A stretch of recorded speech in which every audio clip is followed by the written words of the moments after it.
And lastly, we will finish up with Melbourne and Perth, who, as I mentioned earlier, are just sitting back at the moment, watching and waiting to see who their opponents are going to be in the playoff series. They have been outstanding all season long, Melbourne United. They've been the benchmark to follow, and in the eyes of many, they are the team to beat. And the Perth Wildcats, what an incredible story and what an incredible turnaround it's been from where they were at the start of the season. The coach of Melbourne United, Dean Vickerman, and one of their stars, an all-NBL first-teamer, Chris Golding, to join us on stage. Gentlemen, if you could, please. And also from the Perth Wildcats, John Rillie, one of the leading contenders for the Coach of the Year. And last night, Bryce Cotton was crowned MVP for the fourth time. It takes him to outright second on the list. And John and Bryce are with us this morning as well. Gentlemen.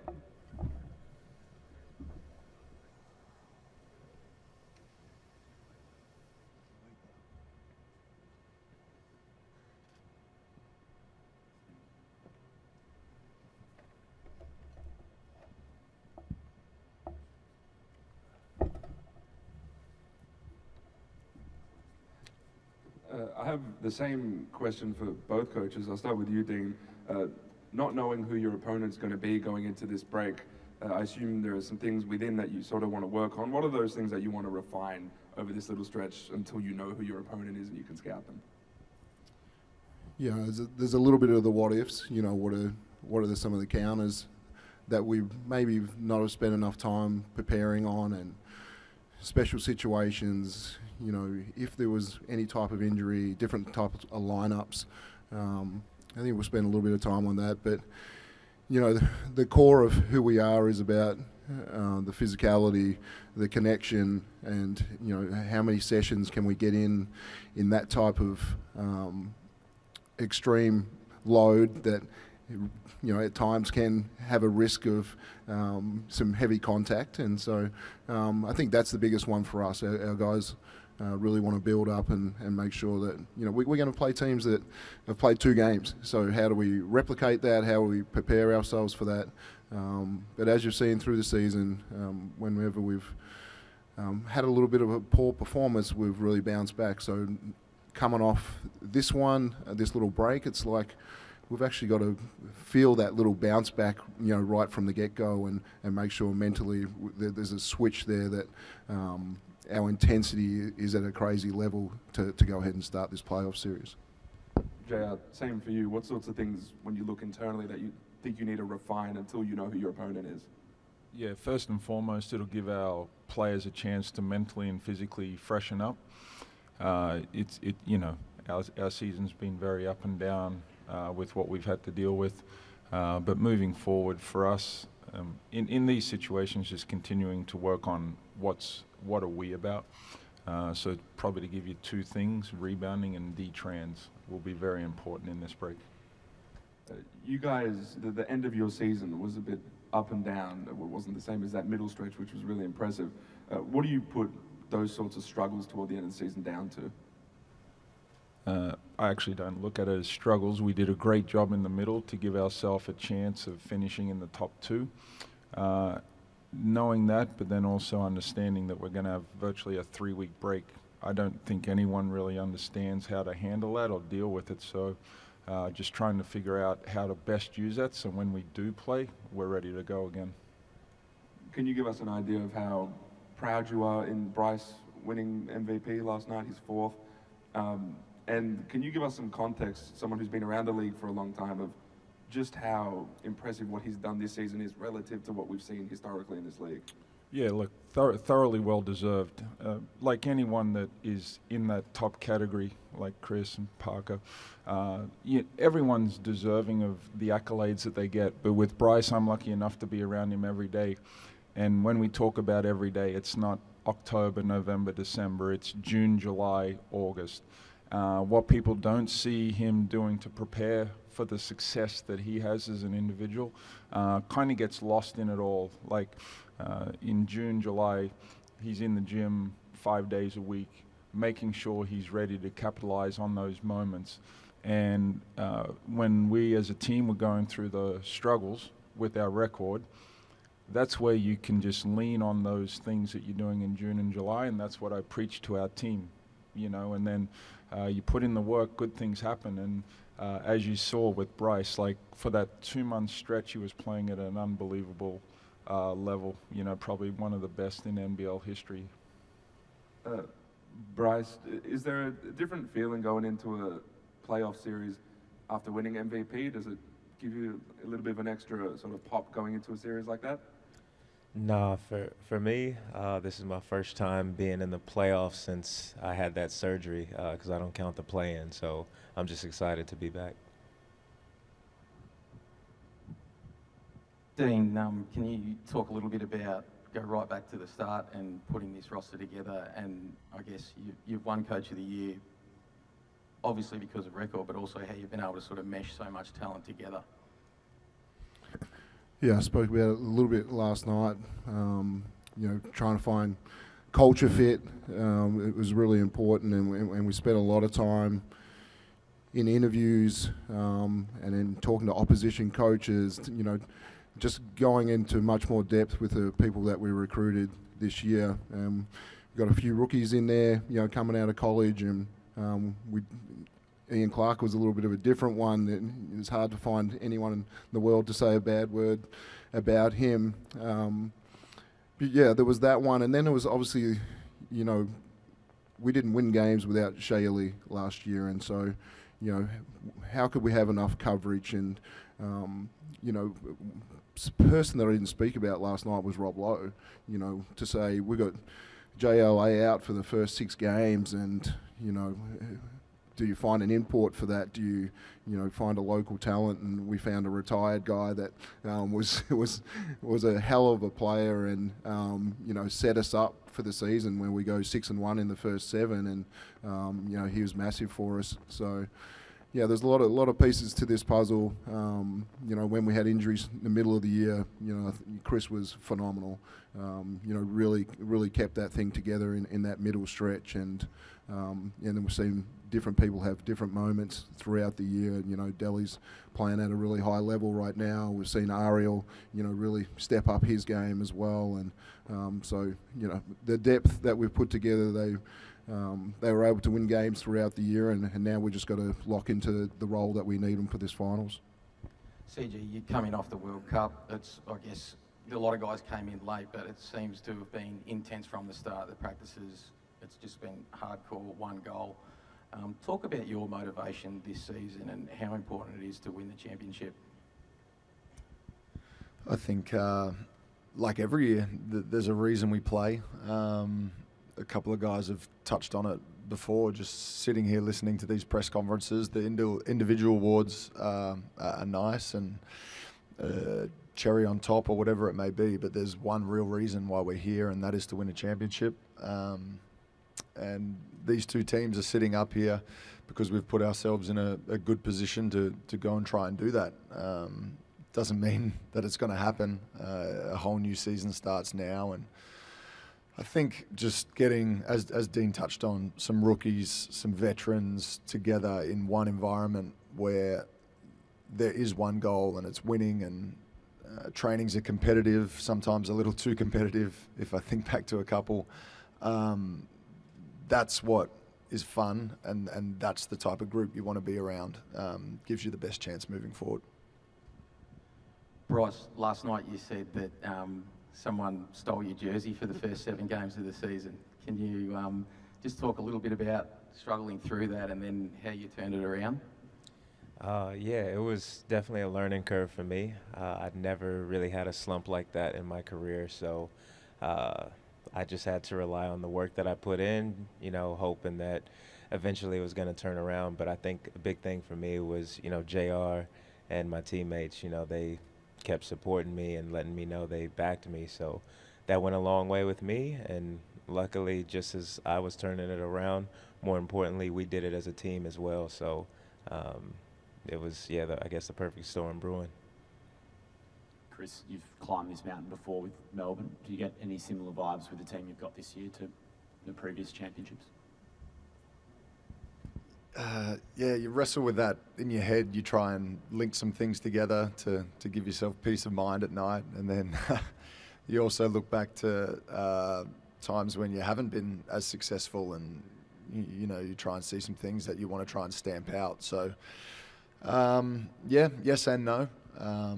I think when we're playing our best basketball, we're going to be really tough to beat. It's just a matter of how consistently and how often we can bring that out.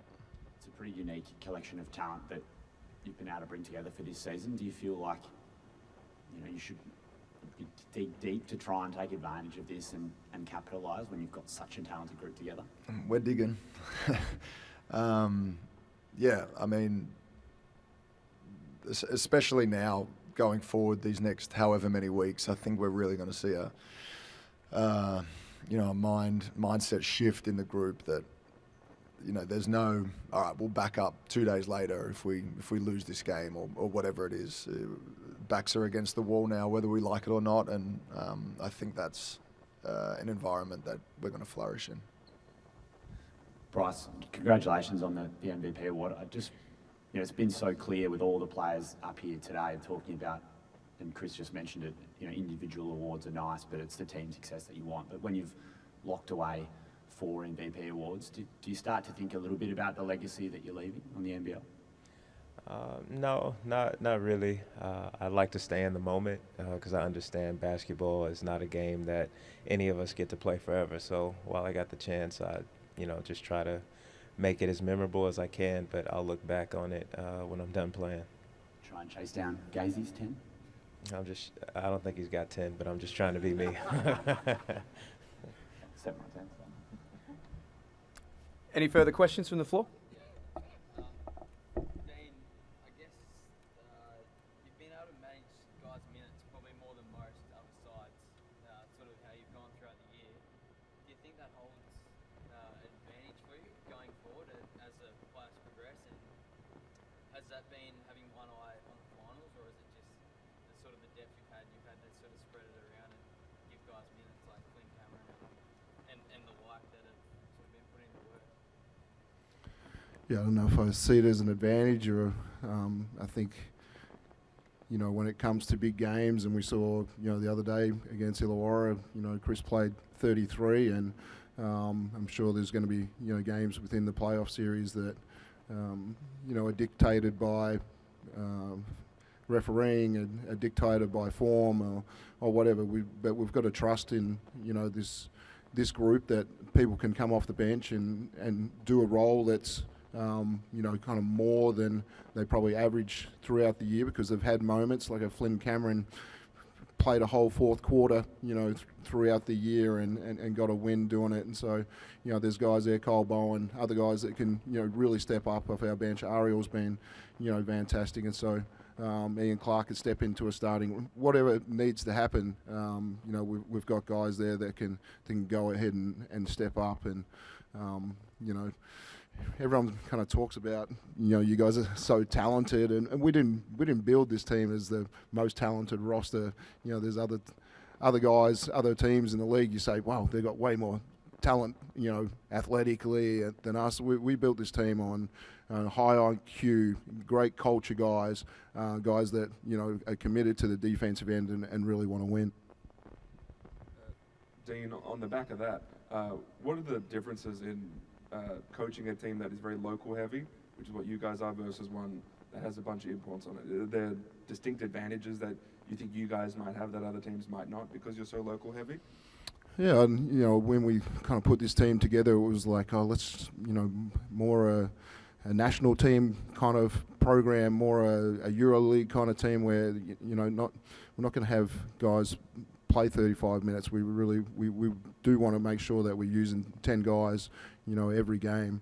But you look at it and you say, well, it's a little bit like the old school NBL. We've got an elite guard in Ian Clark, and we've got a centre in Ariel Huckporty. We see those as our 2 imports, and that's been a successful recipe for a lot of years about the guys that you bring into your program. But there's, with the Kiwis, with the Aussies, there's this connection that they have to each other, that when big moments come, that they really trust each other to do the right thing, and combined with the other guys that I spoke about. So they love the chemistry of our group, and hopefully that can help us in big moments.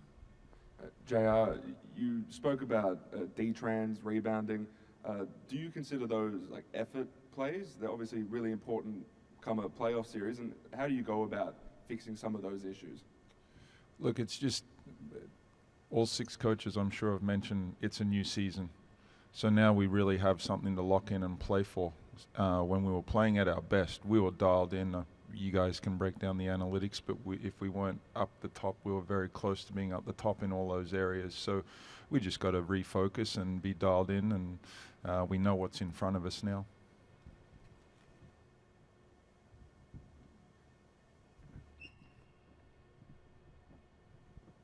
Bryce, you've got a 3-week break now, something you haven't experienced yourself.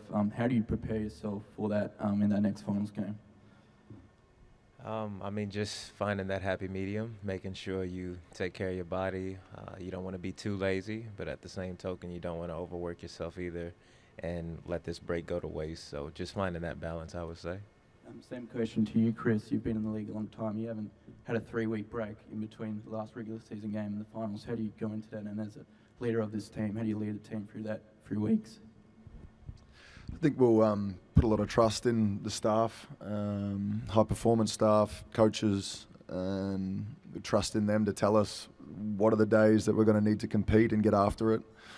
What are the days maybe a little bit more individual focused. And I think, as Bryce said, making sure, excuse me, you got that balance of knowing you've got your work in and not overcooking it too much. Just making sure that we're ready to roll whenever or whoever we play against comes to town.